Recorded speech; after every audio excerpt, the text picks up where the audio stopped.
இந்த உலகத்தில் எல்லாருக்கும் மகிழ்ச்சி தரக்கூடிய ஒரு பொருள் எது? இது ஒரு முக்கியமான கேள்வி.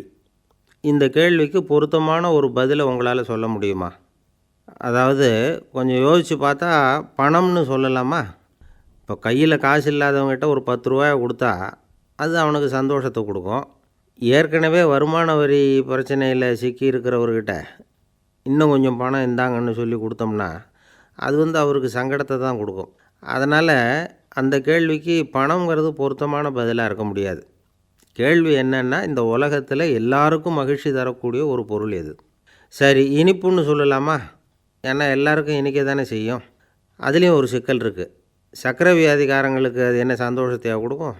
ஆக எல்லாருக்கும் வேறுபாடு எதுவும் இல்லாமல் மகிழ்ச்சியை கொடுக்கக்கூடியது வேறு ஏதோ ஒன்று இருக்குது. அது என்னன்னு கண்டுபிடிக்கணும். அதுதான் இன்றைக்கி தகவல். இப்போ அதை கண்டுபிடிக்கணும்னா இந்த கதையை கேட்கணும். அது என்ன கதைன்னா, ஒரு ஊரில் ஒரு ராஜா இருந்தார். அவருக்கும் இதே சந்தேகம் வந்துட்டுது. அதாவது எல்லாருக்கும் இன்பம் தரக்கூடிய பொருள் எது அப்படின்னு.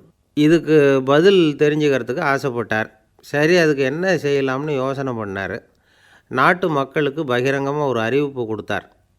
நம்ம நாட்டு மக்கள் இன்பம் தரக்கூடிய பொருள் எதுன்னு நினைக்கிறாங்களோ அதை கொண்டுக்கிட்டு வந்து அரண்மனையில் உள்ள கண்காட்சி மண்டபத்தில் வைக்கலாம்.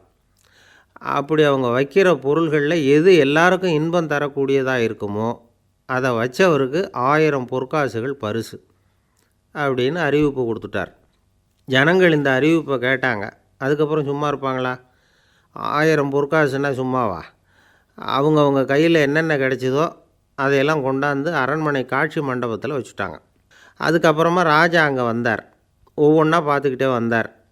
முதல்ல ஒரு குயில் இருந்தது, இனிமையாக பாடக்கூடிய குயில். இந்த குயிலோட இன்னிசை எல்லாருக்கும் இன்பம் தரக்கூடியது தான். இருந்தாலும் காது கேட்காதவங்களுக்கு இந்த இசை எப்படி இன்பம் தர முடியும்? அதனால் இது சரியில்லைன்னு விட்டார். அடுத்தபடியாக போனார். அங்கே என்ன வச்சுருக்குறாங்கன்னு பார்த்தா ஒரு அழகான மயில் அங்கே தோகை விரித்து ஆடிக்கிட்டு இருக்குது. இந்த மயிலோட ஆட்டம் மனசுக்கு இன்பம் தரக்கூடியது தான். இருந்தாலும் பார்வை இல்லாதவங்க இந்த ஆட்டத்தை பார்த்து ரசிக்க முடியுமா? முடியாது. அதனால் இதுவும் சரியில்லை அப்படின்னு சொல்லிவிட்டார். அதுக்கு அடுத்தபடியாக போனார். பல வகையான இனிப்பு பண்டங்களை வச்சுருந்தாங்க. பார்த்தார், வயசானவங்களுக்கும் நோயாளிகளுக்கும் இது இன்பம் தராது, துன்பம் தான் கொடுக்கும் அப்படின்னார். இப்படி ஒவ்வொன்றா பார்த்துக்கிட்டே போகிறார். அழகான மலர்கள், கனிகள், ஓவியங்கள் எதுவுமே பொருத்தமாக தெரியல. சகல பேருக்கும் இன்பம் தரக்கூடிய வகையில் எதுவும் இல்லை. கடைசியாக வந்தார். அங்கே ஒரு களிமண் பொம்மை இருந்தது.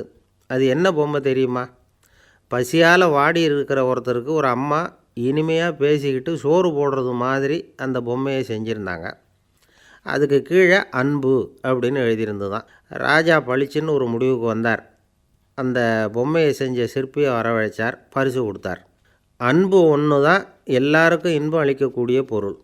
காது கேட்காதவங்களும் அதை கேட்க முடியும், பார்வை இல்லாதவங்களும் அதை பார்க்க முடியும், குழந்தைகளும் அதை உணர முடியும் அப்படின்னு அதுக்கு விளக்கம் கொடுத்தார் அந்த மன்னர். இந்த உலகத்தில் எல்லாருக்கும் மகிழ்ச்சி தரக்கூடிய ஒரு பொருள் அன்பு தான். அதை புரிஞ்சுக்கிட்டு தான் சில கணவன்மார்கள் மனைவி பேரில் ரொம்ப அன்பை காட்டிக்கிறது வழக்கம். ஒரு வீட்டு வாசப்படி பக்கமாக மழைக்கு ஒதுங்கினார் ஒருத்தர். மழை தூரிக்கிட்டு இருந்தது, இருட்டு நேரம்.